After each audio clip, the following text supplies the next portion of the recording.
तो हेलो भाई लोग, कैसे हो? स्वागत है आपका आज एक नई वीडियो में। तो ये पीएलएस टैट का नेक्स्ट पार्ट है।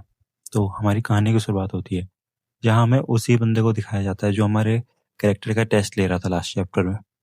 तो यहाँ पे इसका नाम बता दिया जाता है, इसका नाम है जी हागडो।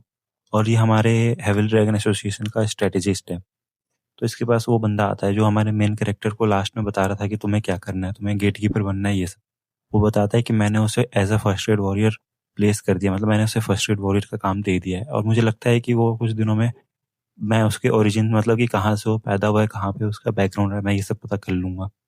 तो हमारा वाइस स्ट्रेटेजिस्ट कहता है कि तुमने बहुत अच्छा काम करा, अब भी उस पर करीब से नजरें रखो बस। फिर उसके बाद वो कहता है कि मुझे ऐसा कुछ उसके देख के इम्पोर्टेंस तो नहीं लगा, लेकिन आपने उसे इतना फर्स्ट एड वॉरियर कैसे बना दिया? वो हमारा जो बंदा आया होता है वो कहता है। फिर इसके बाद हमारा स्ट्रेटेजिस्ट बोलता है कि क्या तुम सही में मेरे पे शक कर रहे हो इस चीज़ के बारे में? क्या तुम सही से मेरे से सवाल पूछना चाहते हो? तो वो बंदा कहता है घबराते हुए, नहीं सर, मेरा ऐसा कोई मतलब नहीं था। फिर स्ट्रेटेजिस्ट कहता है कि अगर मुझे उस पर भरोसा नहीं होता तो मैं उससे कभी भी ऐसा हमारे इस फर्स्ट एड वॉरियर के रूप में अपने क्लैन में शामिल नहीं करता। फिर हमारा स्ट्रेटेजिस्ट कुछ सोचते हुए कहता है, और वो उसी समय का पल याद करता है जब हमारा मेन कैरेक्टर वहाँ पे टेस्ट दे रहा होता है। और फिर मेन कैरेक्टर हमारे स्ट्रेटेजिस्ट को बताता है कि इस प्लेस के तो बहुत ज़्यादा फायदे हैं, और ये उस प्लेस से भी काफ़ी अच्छा है। वो शॉर्ट क्लैन की बात कर रहा होता है जहाँ पे वो पहले गया था। फिर वो बताता है कि मैं पहले शॉर्ट क्लैन में गया था, लेकिन उन्होंने मुझे इतने सारे बेनिफिट्स देने से मना कर दिया था। वो लोग बहुत ही ज़्यादा चीप और बेकार लोग हैं। फिर स्टडी हंसते हुए कहता है कि क्या कुछ ऐसा हुआ था? फिर वो मन में सोचता है कि अगर उन्हें ऐसे इस बारे में फ्यूचर में पता चला तो उन्हें बहुत ज़्यादा ही रिग्रेट और वो जेलस होंगे, बहुत ही ज़्यादा। फिर उसके बाद हमारा मेन कैरेक्टर बताता है कि क्या ये सब सही है? तो हमारा स्ट्रेटेजिस्ट बोलता है कि तुम किस बारे में बात कर रहे हो? फिर वो बताता है कि ये सारे जो कंडीशन आपने बताए, क्या ये मेरे लिए सही भी है? मैं इस काबिल भी हूँ कि आप मेरे लिए इतना करें? वो बताता है कि ये तो स्ट्रेटेजिस्ट बताता है कि ये तो लाजमी सी बात है, तुम एक वॉरियर हो, तुम्हारे पास अच्छा खासा पोटेंशियल है, लेकिन क्या तुम इन इन सारे बातों को बाकियों से सीक्रेट रख सकते हो? तो हमारा मेन कैरेक्टर कहता है कि बिल्कुल मैं रख सकता हूँ। फिर मैं हमारा स्ट्रेटेजिस्ट बोलता है कि बाय द वे, तुमने अपने स्कूल का नाम क्या बताया था, मुझे दोबारा बताना। फिर मेन कैरेक्टर कहता है कि मुझे सही से याद नहीं, मुझे मुश्किल से ही याद है क्योंकि मैं उस समय काफ़ी छोटा था। स्ट्रेटेजिस्ट मन में सोचते हुए कहता है कि आखिर किस काइंड ऑफ मॉन्स्टर ने इसे बड़ा करा था? हमारे मेन कैरेक्टर के पीछे उसके फादर का शैडो आ रहा होता है, जैसा कि आप लोग देख सकते हैं।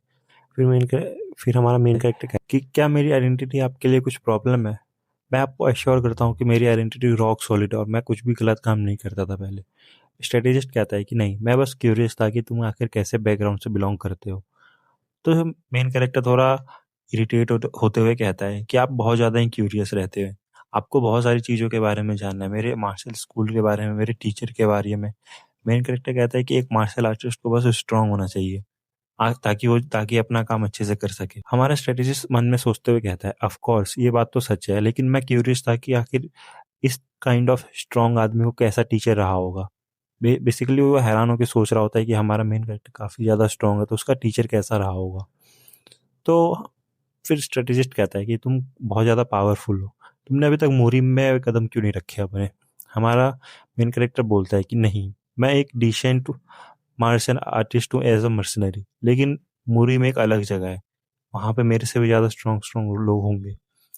स्ट्रेटेजिस्ट मन में सोचते हुए कहता है कि आखिर ये एक ऐसा आदमी है जिसकी इस पास इतने सारे स्ट्रेंथ है, लेकिन मैं इसके स्ट्रेंथ को सिर्फ अपने आंखों से ही देख सकता हूँ, कोई भी इसे शरीर देख के इसके बारे में पता नहीं कर सकता। फिर हमारा सीन प्रेजेंट में शिफ्ट होता है और हमारा स्ट्रेटेजिस्ट उस आदमी से कहता है जो उसके सामने है कि तुम अभी के लिए उसे अच्छे से ध्यान ध्यान दो उस पर, और उसके बारे में जितना हो सके जल्दी इन्वेस्टिगेशन करो। वो आदमी कहता है अंडरस्टूड सर, मैं समझ गया, मैं आपको जल्दी रिपोर्ट करूंगा इस बारे में। फिर स्ट्रेटेजिस्ट कुछ सोचते हुए और ऊपर देखते हुए कहता है कि मुझे उसके देखने में मजा आएगा, उसे देखने में और उसकी प्रोग्रेस को।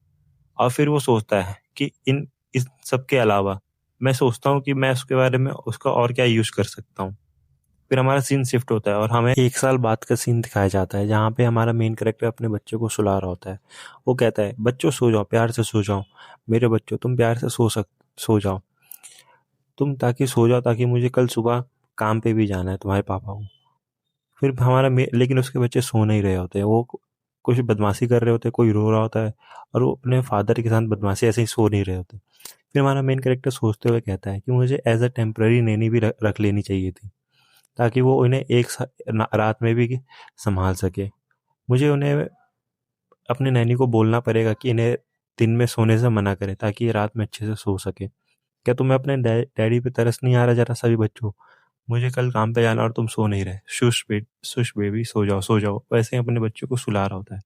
फिर थोड़ी देर बाद उसके बच्चे सो जाते हैं। फिर वो सोचता है कि मेरा पहला ऑब्जेक्टिव ये होना चाहिए कि मैं इन्हें कैसे भी बेड पे सुला सकूं। कम ऑन ऐसे करते हुए उन्हें बेड पे रखता है। लेकिन तभी जैसे ही उन्हें बेड पे रखता है, एक बेबी उसका रोने लगता है और एक बेबी को देखकर सारे बेबी उसके रोने लगते हैं। फिर हमारा मेन कैरेक्टर इरिटेट होते हुए कहता है, डैम ट्रिपलेट, क्या तुम्हें सबको एक साथ ही रोना जरूरी है? क्या तुम एक बारी बारी नहीं रो सकते? फिर हमारा सीन दोबारा शिफ्ट होता है और कुछ देर बाद का सीन दिखाया जाता है। यहाँ पे हमारा मेन कैरेक्टर हमें बता रहा होता है कि मैं उन्हें सुलाने में सक्सेसफुल रहा, लेकिन उनके पास कोई सेंसर है। जब भी मैं उन्हें बेड पे रखता हूँ, वो जल्दी से उठ जाते हैं, तो मुझे मुझे उन्हें अपनी गोदी में ही सुलाना पड़ेगा। फिर हमारा मेन कैरेक्टर सोचता है कि क्या ये इतने ज़्यादा छोटे हैं और ये इतने ज़्यादा वार्म है। फिर मेन कैरेक्टर अपने बच्चों को देखते हुए कहता है, तुम सभी को अच्छा सपने आ रहे होंगे। लेकिन फिर वो सोचता है कि लेकिन मैं इन्हें ऐसे अपने ऊपर लेके तो नहीं सो सकता हूँ। क्या होगा अगर मैं गलती से पलट गया? तो इन्हें चोट लग सकती है। तो हमारा मेन कैरेक्टर अपने पाँव को बांध लेता है, ताकि वो पलटे, और अपने साइड में तकिए भी रख लेता है, ताकि अगर वो पलटे तो इन्हें बेबी के ऊपर ना आए वो, और वो ऐसे ही सो जाता है फिर।